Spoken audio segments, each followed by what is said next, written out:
से मना कर देते हैं। और हमारे यहाँ ये कल्चर बन चुका है कि सवाल किया जाए तो कहा जाता है कि ये तो बदतमीज़ है।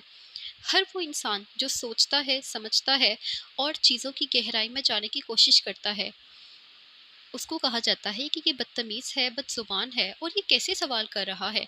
ये तो दीन से ख़ारिज है और इसको तो तमीज़ ही नहीं।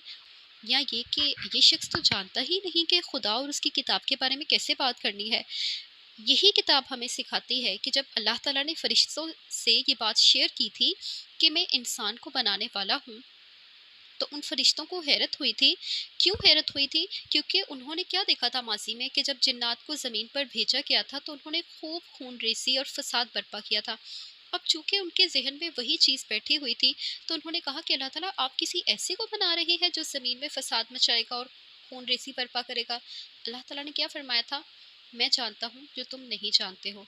और फिर जब अल्लाह ताला ने आदम अलैहिस्सलाम को तमाम अशिया के नाम और औसाफ सिखाकर उन्हें फरिश्तों पर पेश किया और कहा कि अब तुम इनके नाम बताओ, तो फरिश्तों ने क्या कहा? सुबहानका, अल्लाह ताला आप पाक हैं, ला इल्मा लना, हमें कोई इल्म नहीं है, इल्ला मा अल्लमतना, मगर वो जो आप सिखाएं। यानी ऐसा नहीं कि अब हम कहें भाई फरिश्ते अल्लाह ताला के आगे कैसे बोल पड़े। नहीं, ये हमें दीन सिखाता है, आपको समझना है तो आप सवाल करें अदब के दायरे में रहते हुए। फरिश्तों ने अल्लाह ताला के सामने बेअदबी नाउज़ुबिल्ला नहीं की है। उन्होंने सिर्फ एक कन्फ्यूजन अपनी क्लियर करना चाहिए है और अल्लाह ताला ने कन्फ्यूजन क्लियर की भी है। हम ये करते हैं कि आज एक बच्चा सवाल कर ले, ऐसा क्यों है? मुझे समझ नहीं आता इसके पीछे क्या लॉजिक है। मैं ये नहीं कहती कि अगर बच्चा गलत सवाल कर रहा है, जैसे बनी इसराइल ने मूसा अलैहिस्सलाम से गाय के मुतल्लिक किए थे और वो ऐसे थे जो कि फ़िज़ूल सवालात थे, तो हम उसमें भी बच्चे को एप्रिशिएट करें, वेरी गुड बेटा, वेल डन, आप सवाल कर रहे हो।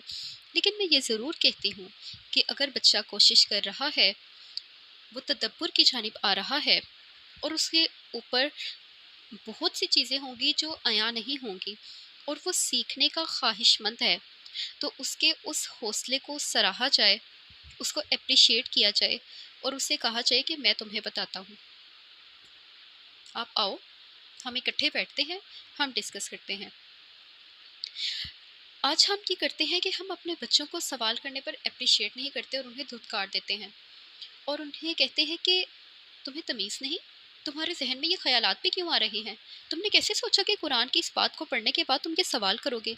तुम इस हदीस को पढ़ने के बाद ये